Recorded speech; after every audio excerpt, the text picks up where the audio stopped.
Muy buenos días, muchachos, ¿cómo están? Espero que estén de la mejor forma, que estén concentrados, que estén vitalizados y que se concentren mucho para la clase del día de hoy. Eh, Hoy vamos a hablar tremendamente de un cambio de era, de la era medieval a la era moderna. Ya vimos cómo fue ese paso, ya vimos en la guía pasada y en el video pasado. Vimos cómo ayudó el descubrimiento de América, la imprenta, la caída del imperio de Constantino, el renacimiento, cómo todas estas ideas dieron un paso de una época a la otra. Pero hoy vamos a ver específicamente las diferencias y qué es la edad moderna, por qué se diferencia de la edad media, por qué hubo un cambio tan rotundo en esta edad. Así que vamos a estar muy pendientes. Vamos a hacer una exploración de algunas de las teorías que se manejaban en la Edad Media. En la Edad Media se decía que la Tierra era plana y por lo tanto tenía un fin. Caíamos a los infiernos cuando llegábamos al final del mundo. Y eso va a haber un cambio, y el poder en ese momento lo tenía la Iglesia Católica con la Inquisición. La Inquisición era la que mandaba a matar todo el que dijese que no estaba de acuerdo con las teorías de la Iglesia. Pues la Inquisición le decía: venga para acá, mi niño, y terminaban quemándolo, terminaban ahorcándolo, y les hacían las torturas más impresionantes que se puedan conocer. Entonces todo el mundo le tenía miedo a la Inquisición, entonces todo el mundo estaba callado y nunca se pudo desarrollar la ciencia durante esta época. Pero, muchachos, vamos a ver qué es esto de la revolución científica. La revolución científica va a ser el primer gran movimiento que se va a alejar de las teorías de la religión y va a darle prioridad a la ciencia. ¿Pero qué es esta ciencia? Era ya no confiar netamente en lo que decía la Biblia, sino que comprobarlo por medio de la observación, la experimentación y la hipótesis. Entonces, se observaba un fenómeno, yo observo un fenómeno, experimento a ver si se repiten todas las veces ese mismo fenómeno y hago una hipótesis. Y creo, después de la hipótesis, creo una ley que va a ser una ley de la naturaleza, que es lo que se va a buscar en esa edad moderna, leyes que expliquen la naturaleza. ¿Quién va a ser el gran precursor, el gran revolucionario que se va a atrever a decir por primera vez algo en contra de las teorías de la Iglesia? ¿Quién va a ser ese maestro que va a orientar a los que van a venir de ahí en adelante? Ese va a ser mi querido amigo Copérnico. ¿Quieren conocerlo? Este es mi querido amigo Copérnico. Copérnico va a ser la persona que va a escribir un libro que se va a llamar La Revolución de los Cuerpos Celestes, que allí va a decir por primera vez que la Tierra es redonda. ¿Que cómo es la Tierra, muchachos? La Tierra es redonda. Entonces, eso es lo que nos va a decir. Y por primera vez se va a refutar la idea de la Iglesia Católica del medioevo, que la Tierra era totalmente plana. El libro va a ser prohibido, va a ser catalogado entre los libros malditos que va a tener la Iglesia Católica, y estaba prohibido que alguien lo leyera, y si alguien lo leía o promulgaba sus ideas, terminaba en la hoguera o terminaba muerto. A Copérnico le tocó callarse, retirar su libro para que no le costara la vida. Años después, un tipo llamado Giordano Bruno va a terminar muerto por defender estas ideas.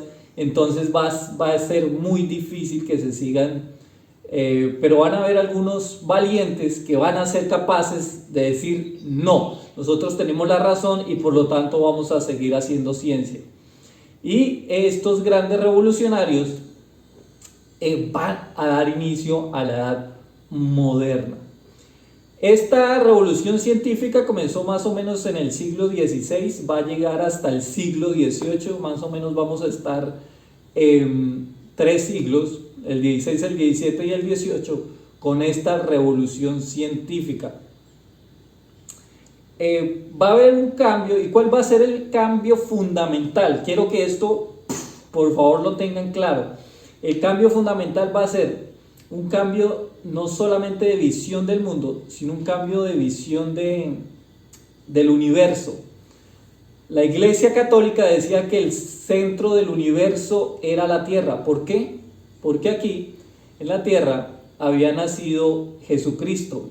¿Y qué otro centro iba a tener el universo si no era la Tierra donde Jesucristo había nacido? Si el Padre de Dios decidió que la tierra era donde debía nacer su Hijo, pues entonces ese debía ser el centro del mundo. Y por eso en la Edad Media se creía que el centro de todo el universo era la Tierra. Sin embargo, ya esta teoría, ¿cómo se le llamó? Esta teoría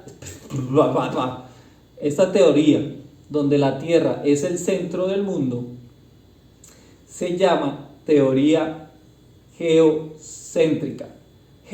La palabra geo quiere decir tierra y centro, pues el centro del universo era la Tierra. Mientras la teoría heliocéntrica, por su parte, decía que el centro del universo era el Sol. Helio, Sol, centro, heliocéntrica. El Sol era el centro del universo porque la observación decía que todos los planetas se movían alrededor del Sol, pero eso no lo vamos a saber hasta que surja este filósofo que va a ser considerado el padre de la filosofía o de la ciencia moderna. Y este señor va a ser Galileo Galilei. Galileo Galilei va a ser el primer científico denominado padre de la edad moderna.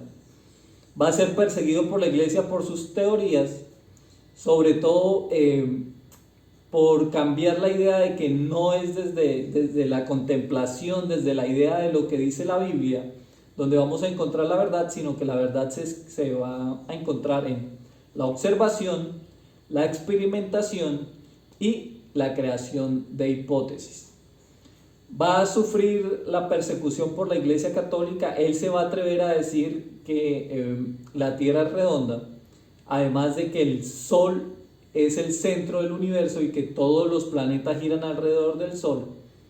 Y sobre todo la construcción de esa nueva forma de ver el mundo. Por eso Galileo es tan importante. A él lo van a llevar. Y dice la historia que lo llevaron, que se retractara. Él decía, pero si tengo la verdad, ¿por qué tengo que retractarme? Pues si no se retracta y dice que todas sus teorías son mentiras, pues va a terminar en la horca o en la hoguera, usted decide. Y a Galileo le va a tocar ir ante la Santa Inquisición. Cuenta que arrodillado, humillado, declara que sus teorías son falsas y que son herejías y que simplemente eran cuestiones de la imaginación y que no tenían nada de verdad, y se retracta y salva su vida. Pero cuando va saliendo de donde estaba haciendo el juicio, en voz baja dijo, pero de todas maneras es redonda. Y eso cuenta la historia de cómo fue doblegado el espíritu de Galileo Galilei, que quien va a terminar ciego porque él va a utilizar demasiado el catalejo, esto es un telescopio, para mirar las manchas del Sol. Él va a descubrir las manchas del Sol, pero por ese descubrimiento termina ciego por estar viendo las manchas del Sol con su telescopio. Además de que su catalejo va a revolucionar la ciencia, porque el uso que le va a dar a esta ciencia nos va a dar la forma de los planetas, va a descubrir las lunas de Júpiter, va a crear las primeras bases para que Newton unos años después invente la ley de la gravedad. Mejor dicho, Galileo Galilei va a transformar la forma de ver el mundo. Vamos a ver el mundo ya no desde los ojos de Dios, sino vamos a ver el mundo desde los ojos del hombre, desde los ojos de la experiencia, desde los ojos de la ciencia. Van a ser por primera vez la ciencia. Aquí van haciendo lo que conocemos hoy en día como ciencia.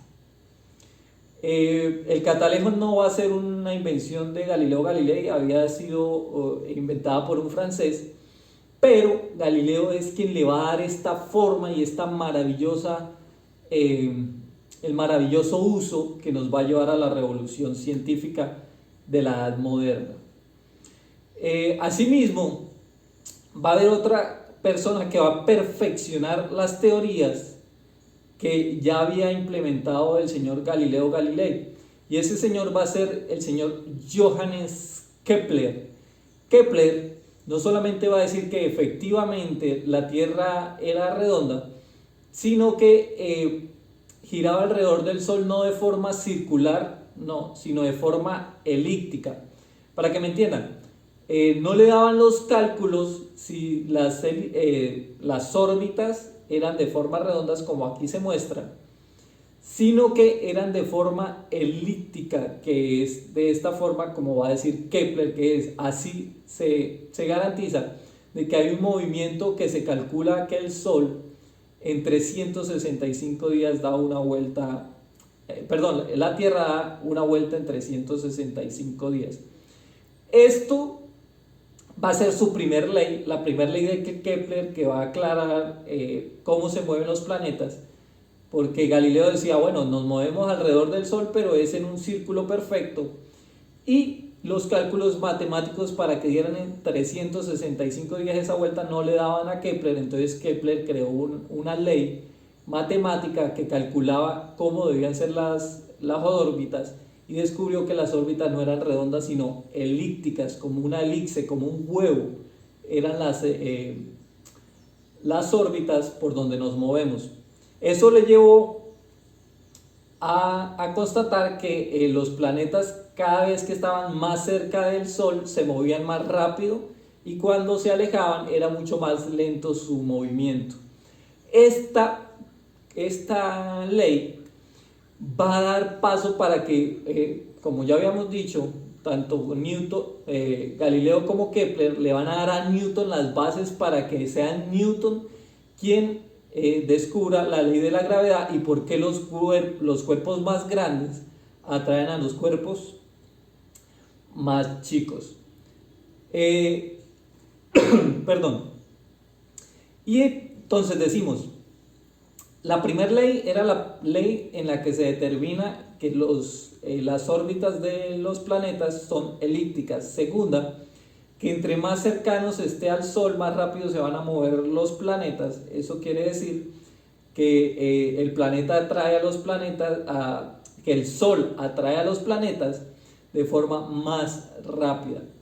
Y tercero, muchachos, va a determinar la tercera ley de Newton, que el tiempo que tarda una vuelta al Sol depende del tamaño de los planetas y de qué tan cerca o qué tan lejos estén del Sol. Por ejemplo, los planetas que están más cerca al Sol se demorarán menos en darle una vuelta completa a los que están más lejos, pero incluso los que son más grandes, como son menos atraídos por el planeta, se van a demorar más. Entonces, dependiendo de qué tan cerca estemos del Sol y qué tan grande sea el planeta, de eso va a depender qué tan rápido se le da una vuelta al Sol. No es lo mismo un año en la Tierra que un año en Júpiter, que es un gigante que es muy difícil de mover. Y estas serían las tres leyes de Kepler. Muchachos, entonces, una revolución científica que va a dejar atrás la Edad Media, una revolución científica que va a centrarse en la observación, en la experimentación y en la creación de hipótesis, que va a crear, que esto es el método, por favor no se les olvide, ¿qué es esto? Esto es el método científico. Ahora vamos a hablar de método científico, ya no vamos a hablar de religión y de teología, ahora vamos a hablar de método científico. Y estos muchachos van a crear un método científico.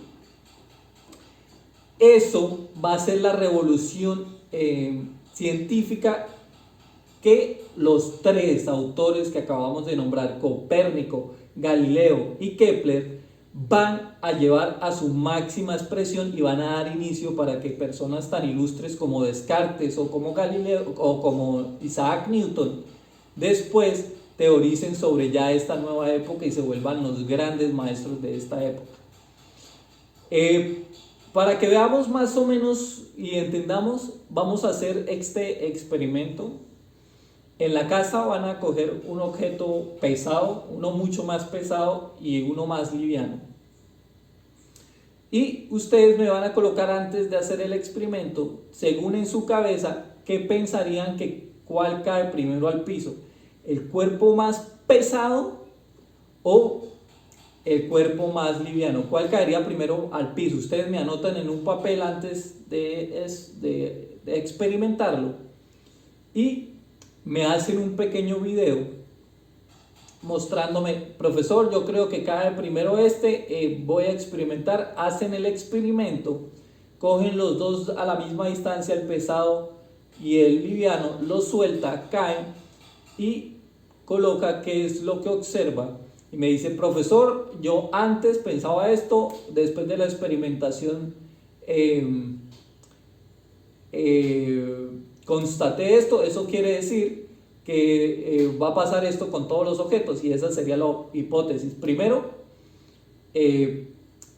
pues planteo la idea de lo que yo creía, la experimento, observo qué pasa y doy una hipótesis. Eso lo van a hacer para que entendamos cómo fue el nuevo proceso de la ciencia moderna y cómo era antes. Antes simplemente era lo que yo pensaba, eso era porque era iluminación divina, pero ahora esta gente está experimentando, observando y dando hipótesis, y eso me van a hacer ustedes. Listo, muchachos, ese es todo por el día de hoy. Espero que les haya quedado muy claro, porque en las próximas clases vamos a ver ya realmente qué es filosofía, la filosofía moderna, con uno de sus más grandes exponentes. Así que espero que hayan estado muy atentos y que les haya quedado claros todos los temas. Chao.